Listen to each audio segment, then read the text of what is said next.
जय बाबा की। मैं शालिनी द्विवेदी और आप देख रहे हैं केपी एस्ट्रो साइंस। कृष्णमूर्ति ज्योतिष के इस 10वें वॉल्यूम में आज हम डिस्कस करेंगे फर्स्ट हाउस यानी पहला भाव। जन्म कुंडली का पहला भाव वैसे तो physical stretcher, general appearance, character, temperament, जातक की कद काठी, रंग, रूप, ब्रेन, नाक से ऊपर का भाग ललाट और स्वास्थ्य का होता है। लेकिन जब हम हॉररी करते हैं तो स्वयं जातक का एक्शन, इच्छा शक्ति तो देखते ही हैं। एक तरह से कहें तो वैदिक ज्योतिष में प्रचलित भावत भावम पद्धति का भी प्रयोग हर भावों के लिए करते हैं। हॉररी में फर्स्ट भाव से 5वीं संतान को देखते हैं।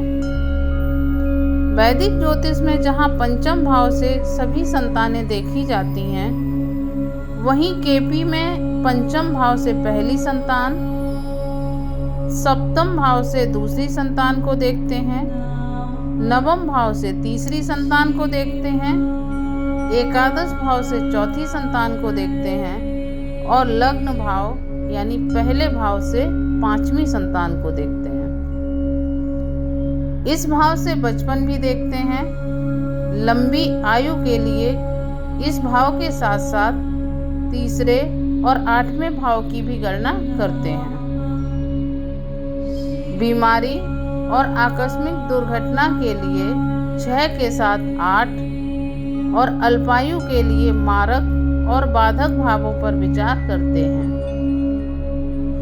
इस भाव से प्राण शक्ति, ऊर्जा, नेचुरल थिंकिंग, आदतें, व्यक्तित्व, जीवन के लिए संघर्ष, सफलता और असफलता का भी विचार करते हैं। शरीर की त्वचा, यश और प्रतिष्ठा, मन की खुशी और गम, पिता की जुआ या सट्टा करने की आदत, अपना मान सम्मान, समृद्धि, देश की जनता और उस व्यक्ति को भी देखते हैं जो सवाल कर रहा है। भावत भावम के आधार पर जन्म कुंडली का पहला भाव छोटे भाई बहनों का लाभ स्थान है। माँ का प्रोफेशन, संतान का भाग्य, मामा की नौकरी और बीमारी, नाती पोते और बड़े भाई बहनों के लिए उनकी छोटी यात्राएं भी इसी भाव से देखते हैं। इस तरह मैंने आपको इस भाव के बारे में सभी प्रमुख बातें बता दी हैं। लेकिन इसके बावजूद और भी बहुत कुछ इसी फर्स्ट भाव से कंसीडर करते हैं, जिसके बारे में मैं बताऊंगी तो वीडियो काफ़ी लंबा हो जाएगा। अब हम इस भाव से रिलेटेड उन 4 सूत्रों की बात करेंगे जिनकी ज़रूरत हर जन्म कुंडली, प्रश्न कुंडली और हॉररी चार्ट में पड़ती है। किसी भी जातक की आयु की गणना के लिए यदि फर्स्ट भाव का उप नक्षत्र स्वामी जिस नक्षत्र में हो, वह यदि मारक और बाधक भावों का सूचक हो तो जातक की आयु कम होती है। केपी में बाधक भाव मारक भाव से ज्यादा घातक माने गए हैं। 2, 7 और 8 मारक भाव हैं, जबकि बाधक भाव का आकलन लग्न के आधार पर होता है। दुस्वभाव राशियों 3, 6, 9 और 12 के लिए बाधक भाव 7वां भाव होता है। स्थिर राशियों 2, 5, 8 और 11 के लिए कुंडली का 9वां भाव बाधक भाव होता है और चर राशियों 1, 4, 7 और 10 के लिए 11वां भाव बाधक भाव होता है। एक और सूत्र लिख लीजिए, फिर आपको एग्जाम्पल देकर समझाते हैं। यह सूत्र है, यदि लग्न के उप नक्षत्र का नक्षत्र स्वामी मारक या बाधक भाव में स्थित हो तो जातक की आयु बहुत कम होती है। यहाँ हम स्वर्गीय संजय गांधी जी की जन्म कुंडली ले रहे हैं, जिनका जन्म 14 दिसंबर 1946 को सुबह 9:33 पर दिल्ली में हुआ था। आप देखिए, इनकी मकर लग्न की कुंडली है। लग्न का स्वामी शनि है, उप नक्षत्र भी शनि है और ये शनि के ही नक्षत्र में है।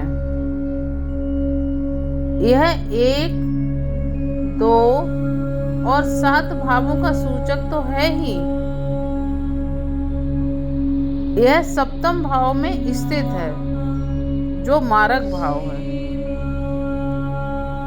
इस तरह इस कुंडली में केपी के उक्त दोनों सूत्र फुलफिल हो रहे हैं। इसी दुर्योग ने संजय गांधी जी की उम्र बहुत कम कर दी। इसी तरह यदि लग्न के उप नक्षत्र स्वामी का नक्षत्र स्वामी यदि छठे भाव में स्थित हो तो जातक अक्सर बीमार रहता है। एक कुंडली देख लेते हैं।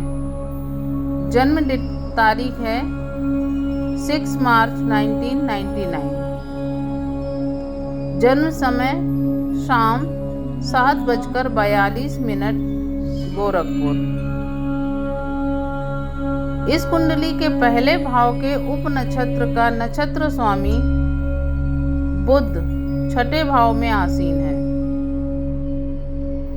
यह बालिका 23 साल की है और यह अक्सर किसी न किसी बीमारी से परेशान रहती है। इसी प्रकार कृष्णमूर्ति जी ने कहा है कि यदि लग्न का उप नक्षत्र स्वामी या उसका नक्षत्र स्वामी 10 भाव का कारक हो तो जातक प्रतिष्ठित होता है।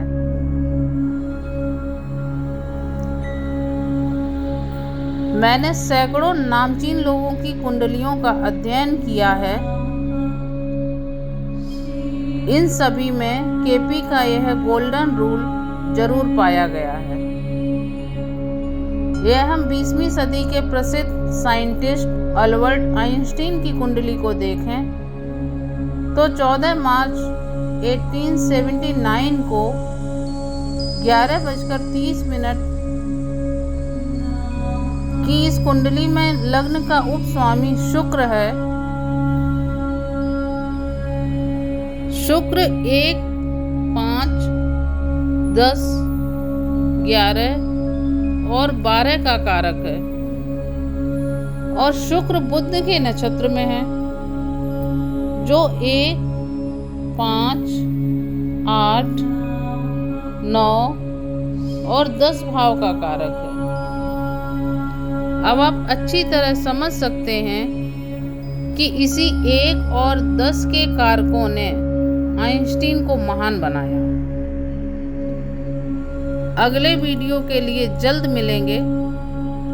तब तक के लिए आप सभी को नव संवत्सर और रामनवमी की हार्दिक शुभकामनाएं। आपको हमारा वीडियो पसंद आया हो तो कमेंट करके ज़रूर बताएं। हमारे वीडियो को लाइक शेयर और सब्सक्राइब भी अवश्य करें, जिससे हमारे वीडियो की नोटिफिकेशन सबसे पहले आप तक पहुंच सके। धन्यवाद। जय बाबा की।